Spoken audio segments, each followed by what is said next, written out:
জয় ঠাকুর। শ্রী শ্রী রামকৃষ্ণ পুঁথি আমরা পাঠ করছিলাম প্রথম খণ্ডের অন্তর্গত শ্রী প্রভুর জন্মকথা এই অধ্যায় থেকে। আজ আমরা পাঠ করব পৃষ্ঠা সংখ্যা 4 থেকে 5-এর অর্ধেক পর্যন্ত। গত দিনের পাঠে আমরা দেখেছি 1242 সালের 6ই ফাল্গুন শুক্লা দ্বিতীয়ার বুধবারে শুক্লা দ্বিতীয়ার চাঁদ যখন আকাশে দীপ্যমান, সেই সময় ঠাকুর জন্মগ্রহণ করেন এবং জন্মগ্রহণ করার পরই তিনি ঢেকিশালের গাড়ায় ঢুকে যান, অর্থাৎ যে গর্তটুকু থাকে সেইখানে ঢুকে যান। ধ্বনি কামারনি আওয়াজ পেয়ে ভেতরে এসে তাকে দেখতে পান না, দেখেন যে ঢেকিশালের গাড়ায় ঢুকে আছেন তিনি।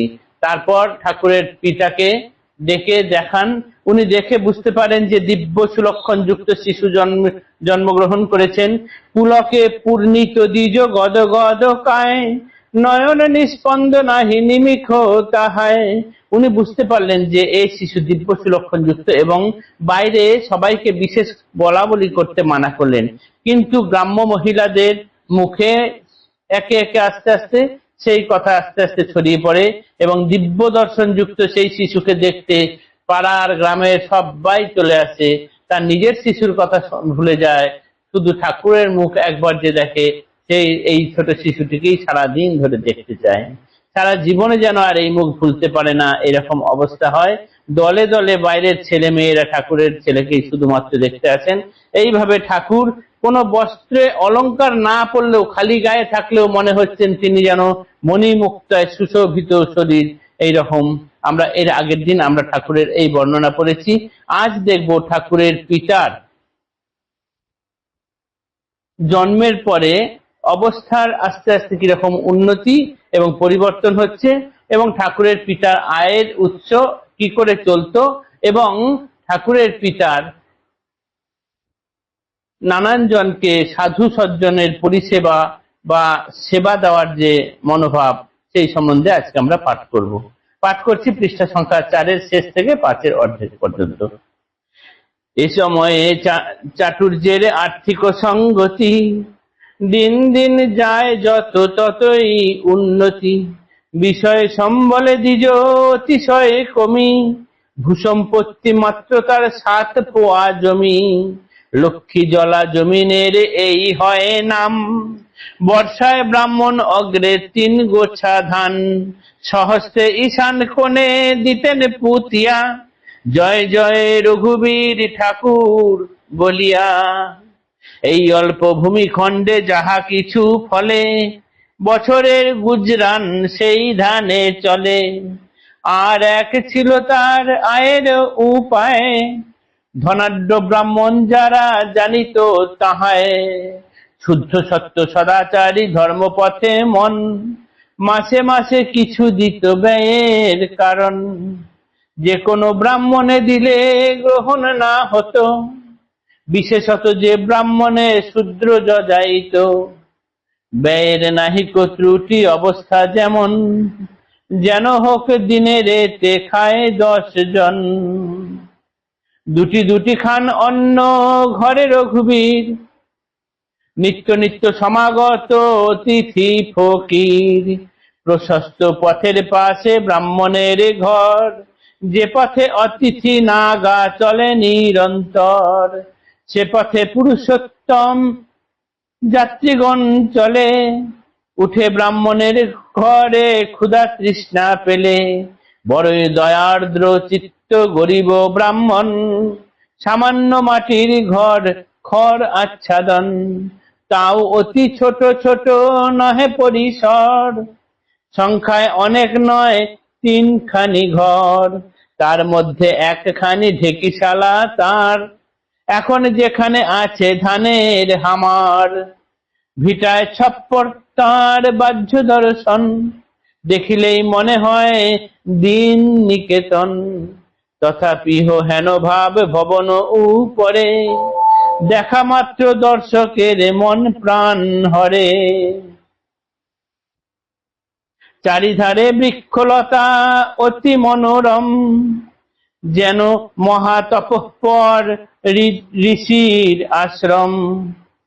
শুদ্ধ সত্য ভাবময় শান্তি করে স্থান, ক্ষুধা তৃষ্ণা বাড়ি দয়া সদা বিদ্যমান, তৃষা দূর করিবারে প্রথিক নিচয়, উপনীত হলে পরে ব্রাহ্মণ আলয়, অতি আনন্দিত তেহ মহাসমাদরে, না খাইয়ে শাক অন্ন নাহি দেন ছেড়ে, আর্থিক উন্নতি এই অন্নদান, আর্থিক উন্নতি এই অন্নদান, কোথা হতে জুটে ঘরে না জানে সন্ধান, প্রভু পুত্র যার তার অভাব কিসের, লক্ষ্মী ঘরে আড়ি ধরা ভান্ডারি কুবের। এই ক্ষুদিরাম চাটুর্যের আর্থিক সঙ্গতি ঠাকুরের জন্মের পরপর থেকে আস্তে আস্তে বাড়তে থাকে। যতই দিন যায় ততই তার যেন আর্থিক সঙ্গতি বাড়তে থাকে বা উন্নতি হতে থাকে। তবে এই ব্রাহ্মণ তার বিশেষ কিছু ছিল না, মাত্র 7 পোয়া জমি, যেটির লক্ষ্মীজলা নাম ছিল, সেটিতে তিনি বর্ষার আগে অল্প দু একটি ধান সব থেকে আগে তিনি জয় জয় রঘুবীর বলে লাগিয়ে দিতেন, এবং তাতে যা ফসল ফলতো সেই ধানেই সারা বছর ঠাকুরদের চলে যেত। কিন্তু এছাড়াও ঠাকুরের পিতার আর কিছু আয়ের উৎস ছিল, সেটি হলো যারা ধনাঢ্য ব্রাহ্মণ ছিলেন। শুধু ধনাঢ্য হলেই হবে না, শুদ্ধ সত্য আচারী এবং সদাচারী হতে হবে। যারা শূদ্রের যজমান করতেন না, এই রকম যারা ব্রাহ্মণ ছিলেন, তাদের কাছ থেকে কিছু কিছু মাসোহারা পেতেন ঠাকুরের পিতা, এবং সেই টাকাতেই ঠাকুরের পিতার দিন গুজরান ভালো মতো হয়ে যেত। শুধু তাদেরই দিন গুজরান হতো না, ঠাকুরের পিতার যে রাস্তার ধারে কামারপুকুরে যে বাড়ি ছিল, সেই রাস্তা দিয়ে নিত্য অতিথি ফকির সাধু সন্ন্যাসীদের যাতায়াত ছিল। সেই পথে যেতে যেতে কারোর যদি ক্ষুধা তৃষ্ণা পেয়েছেন, তা সঙ্গে সঙ্গে তারা কি করতেন, সকলের জানা ছিল এই বাড়িটিতে গেলে কিছু পাওয়া যাবে।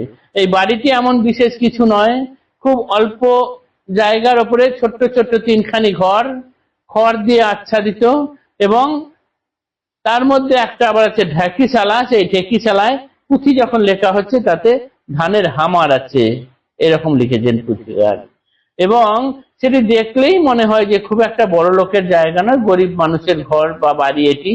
কিন্তু তাহলে কি হবে, চারিধারে দেখে দর্শক বা যারা যেতেন তাদের মন প্রাণ একদম শান্ত হয়ে যেত, তাদের মন শান্তিতে জুড়িয়ে যেত। তারা দেখতেন এইখানে যাওয়া মাত্রই যদি কেউ ক্ষুধার্ত গেছেন, তাকে 2টি শাক ভাত না খাইয়ে ঠাকুরের পরিবার কখনো ছাড়েননি। এবং এই যে খাওয়ানোর অন্ন কোথা থেকে আসতো কেউ জানে না, কেননা যার ঘরে স্বয়ং প্রভু জন্মগ্রহণ করেছেন তার ঘরে আবার অভাব কিসের, তার ঘরে তো লক্ষ্মী আড়ি ধরা ভান্ডারি কুবের বলে রেখেছেন। প্রভু পুত্র যার তার অভাব কিসের, লক্ষ্মী ঘরে আড়ি ধরা ভান্ডারি কুবের। আজকের পাঠ আমাদের এইটুকু রইল, আগামী দিনে পরের অংশ পাঠ করব। জয় ঠাকুর, নমস্কার।